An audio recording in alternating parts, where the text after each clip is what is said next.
Assalamualaikum warahmatullahi wabarakatuh. Nama saya Muhammad Hakim Jalami. Nombor matrik 03DKS 19F1026. Okey, kali ini saya akan menjelaskan tentang prosedur keselamatan semasa latih mesin.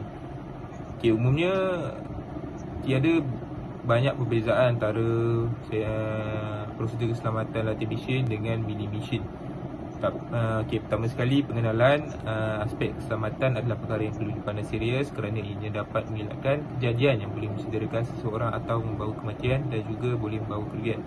Keselamatan diri dan keselamatan alatan perlulah dipatuhi seperti kerja pemotongan, pengerudian, pengisaran yang menggunakan mesin latih. Peraturan keselamatan perlu diutamakan keadaan bengkel yang kemas dan bersih dengan tidak membiarkan alatan tajam panas diletakkan merata-rata. Susun atau bengkel haruslah dititik beratkan supaya ianya tidak mendatangkan bahagia kepada pekerja.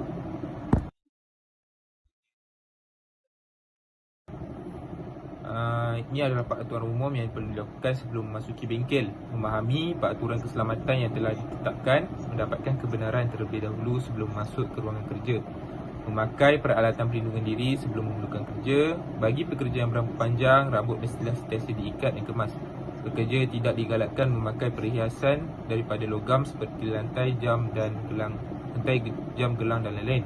Memeriksa dahulu jentera mesin sebelum memulakan kerja. Okey, seterusnya ialah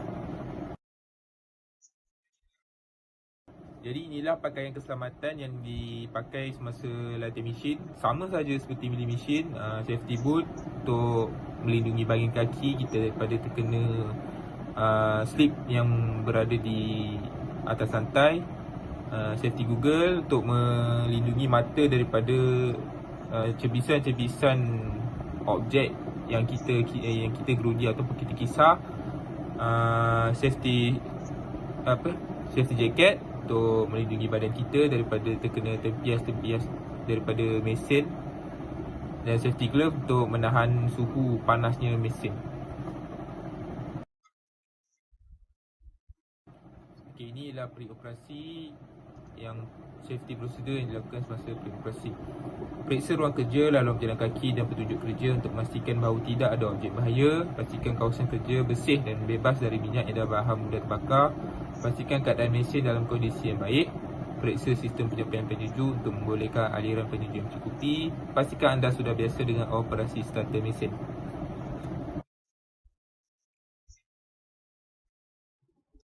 Semasa operasi, jangan tinggalkan peralatan mesin di atas mesin. Jangan biarkan mesin berjalan tanpa pengawasan. Tetapkan kelajuan yang betul agar sesuai dengan diameter pemotong, kedalaman pemotongan dan bahan. Sebelum membuat penyesuaian dan pengukuran atau sebelum membersihkan mesin, matikan dan pastikan mesin berhenti sepenuhnya. Tidak melepaskan pakaian keselamatan sepanjang masa berada di tempat kerja. Dan yang terakhir sekali ialah tips penjagaan. Pastikan mesin mati sepenuhnya dan tetapkan semula. Tanggalkan pemotongan, penggilingan dan simpan dengan selamat. Bersihkan setiap sudut mesin. Tinggalkan kawasan kerja dalam keadaan selamat, bersih dan kemas.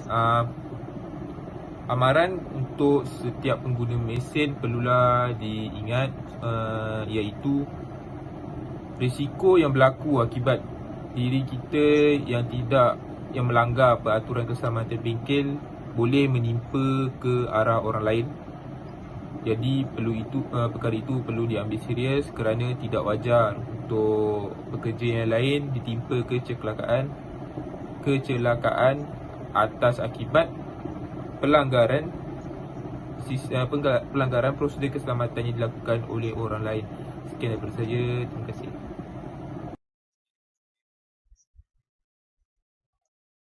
Today, I'm going to talk about equipment for lathe machine.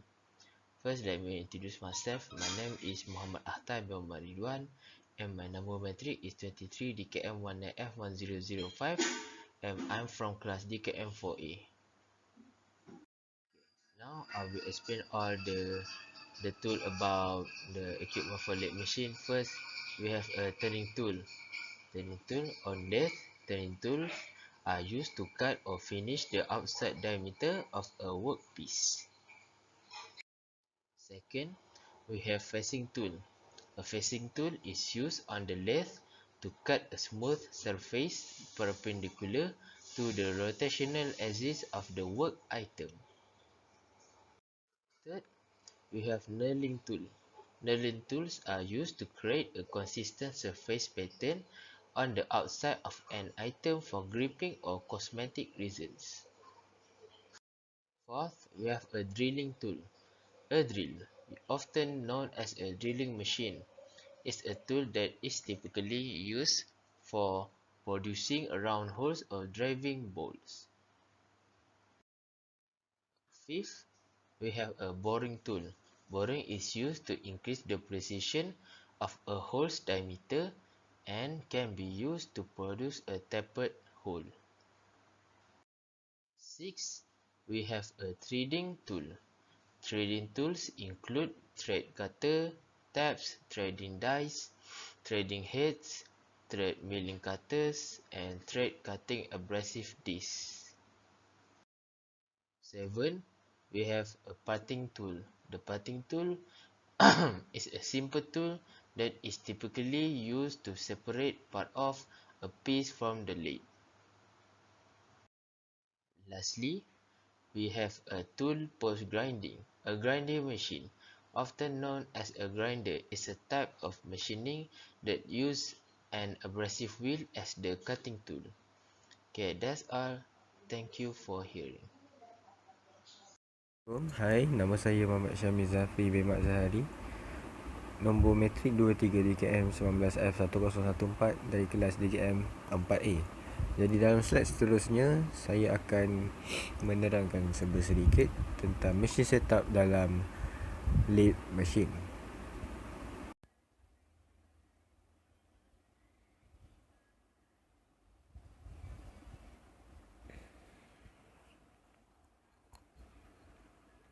Jadi di sini slide saya, lathe machine setup. Okay, first kita perlu cutting tool for machining. Kita perlu move tool post kepada left hand side daripada compound rest. Kemudian kita mount tool holder ke dalam tool post, so supaya set screw dalam tool holder dalam 1 inci di belakang tool post. Kemudian kita masukkan proper cutting tool ke dalam tool holder dan di extend sebanyak 0.5 inci di belakang tool holder. Kemudian kita set cutting tool point kepada center, ketinggian center. Dan kita perlu check dengan straight rule ataupun tailstock supaya dia betul-betul di center pada ketinggian bahan. Dan kita perlu ketatkan tool post secara berhati-hati, secara kemas, untuk mengelakkan sebarang kemungkinan atau kemalangan semasa proses memotong. Second, mount workpiece in lathe. Okay, first sekali dalam proses ini kita perlu check line center sama ada dia betul-betul center ataupun tidak. Jika mata tidak center, kita perlu removekan center, clean semua permukaan dan replace center supaya kita dapat memastikan mount workpiece dalam keadaan yang betul, dalam keadaan yang tepat. Kemudian kita perlu adjust tailstock spindle sehingga projek itu dikepik tidak lebih dan tidak kurang, lebih kurang 3 inci terkeluar daripada tailstock. Kemudian kita perlu melonggarkan tailstock clamp ataupun lever tailstock Kemudian kita perlu memastikan cak ataupun slide desktop betul-betul pegang workpiece secara ketat dan kemas. Dan kemudian akhir sekali kita ketatkan betul-betul desktop clamp nut ataupun lever. Kemudian kita installing a cutting tool, iaitu bahan pemotong mata. Tool holder digunakan untuk memegang cutting tools dalam proses lathe machine. Untuk memasukkan cutting tool, kita perlu membersihkan holder dan kita ketatkan nut-nut yang memegang cutting tool. The lathe tool holder yang dipegang untuk cutting tool perlulah mempunyai quick release lever. The tool post is attached to the machine with T-bolt. Kita perlulah mengambil T-bolt untuk memasang cutting tool pada tool holder. Dan kemudiannya kita perlu positioning the tool. Kita perlu memastikan cutting tool betul-betul pada tempat yang kita nak dia kena, pada tempat yang kita nak dia memotong. First kita kena longgarkan bolt yang memegang compound pada saddle. Kemudian yang compound tu kita perlu adjust bagi di angle yang betul, pada angle agar mata tu kita dapat kena pada tempat yang kita nak potong. Kemudian kita ketatkan. Apabila dah capai pada angle yang betul, kita ketatkan balik nut untuk memegang cutting tool. Dan jika perlu, kita menggunakan dua tangan untuk smoother fit rate. Ini akan mempunyai fine finish, result yang baik. Both the compound and cross slide have micrometer dials. Tapi saddle tiada micrometer.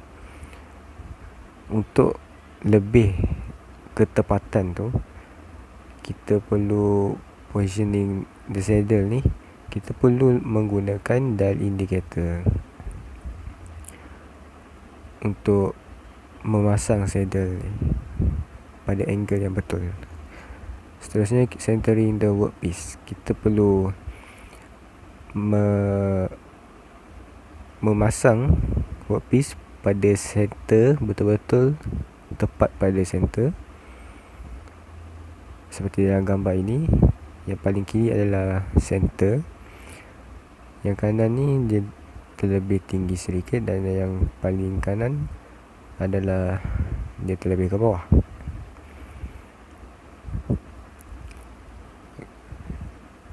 Seterusnya, tailstock center. Tailstock center adalah untuk kita bagi panduan untuk memastikan workpiece itu betul-betul center pada mesin lathe. Jadi itu sahaja. Terima kasih daripada saya, Syamin. Assalamualaikum dan selamat sejahtera. Nama saya Amirul Zikri bin Ahmad Zaki, nombor metrik 23 DKM 19F1010 daripada kelas DKM 4A. Hari ini saya akan terangkan tentang Standard Operating Procedure for Lathe Machine ataupun lebih dikenali sebagai SOP. Yang pertama adalah Personal Protective Equipment ataupun PPE. Benda penting adalah do not use this machine unless a teacher has instructed you in its safe use and operation and has given permission. Kita tak boleh gunakan mesin tu selagi kita tidak diberikan kebenaran oleh lecturer kita. Sekarang kita tengok konten dia.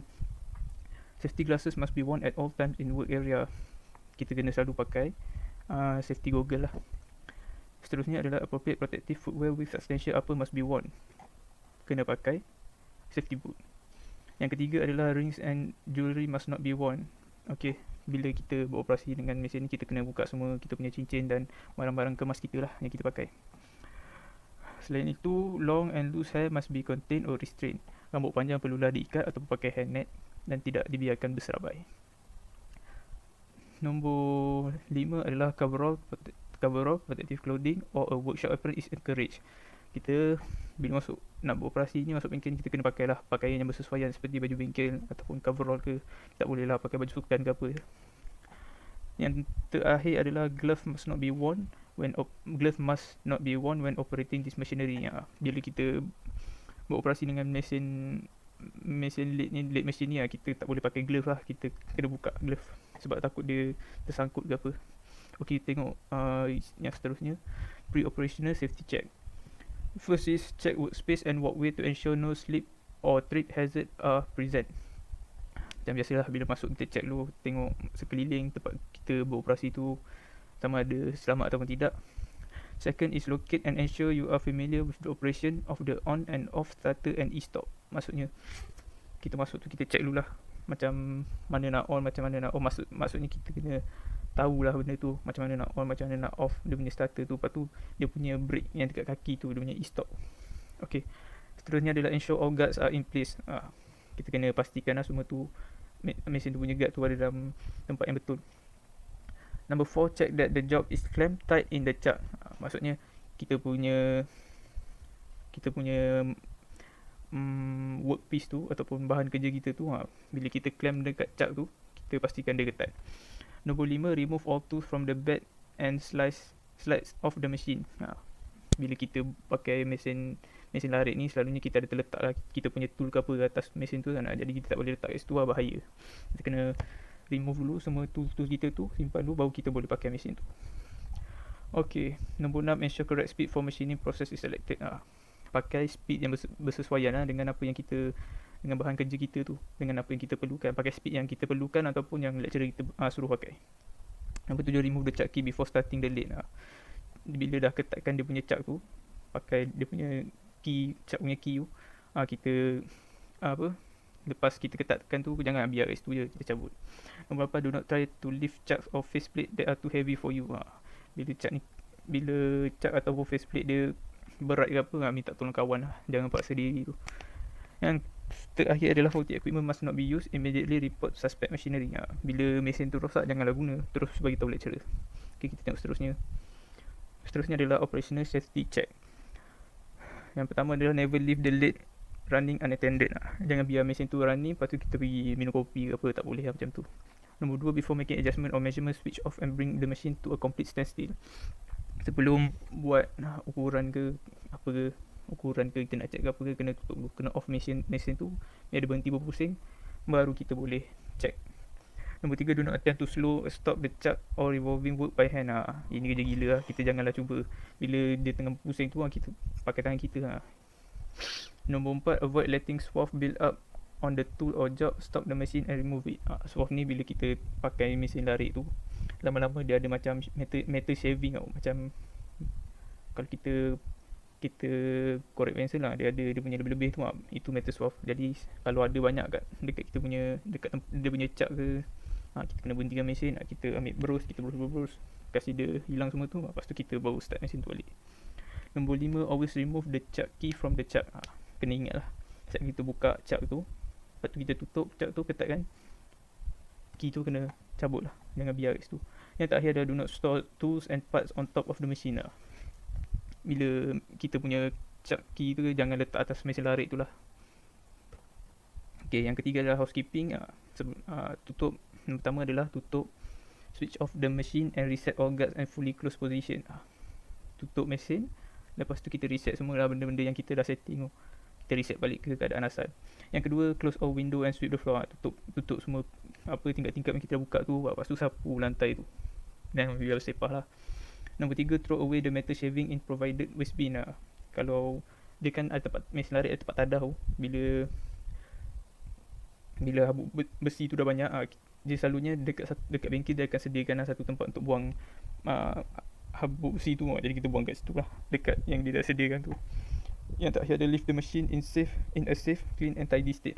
Bila kita nak meninggalkan bengkel tu, dah habis buat kerja, pastikan kita tinggalkan dekat bengkel tu dalam keadaan bersih dan kemas. Yang terakhir adalah potential hazard ataupun risiko yang ada lah. Yang pertama, flying object cat key. Benda ni biasalah bila orang tertinggal cat key tu dekat mesin tu, bila dia orang start, mesin tu dah start pusing, terbang lah cat key, ada makan mata semua tu. Entanglement, ini biasa entanglement ni. Lepas tu cutting tool injury, ini pun dah biasa, bila kita asah tool bit tu tajam, kita kena tangan boleh luka lah. Sharp metal splinter or spark, ni biasalah. Rotating machine part, bila mesin tu pusing, kalau pernah ada lah orang termasuk tangan ke apa, tapi tak selalulah. Yang terakhir adalah eye injury. Ini biasa berlaku kalau orang yang mengoperate mesin tu tak pakai safety goggle. Itu sahaja daripada saya. Itu yang terakhir. Itu sahaja daripada saya. Assalamualaikum dan selamat sejahtera.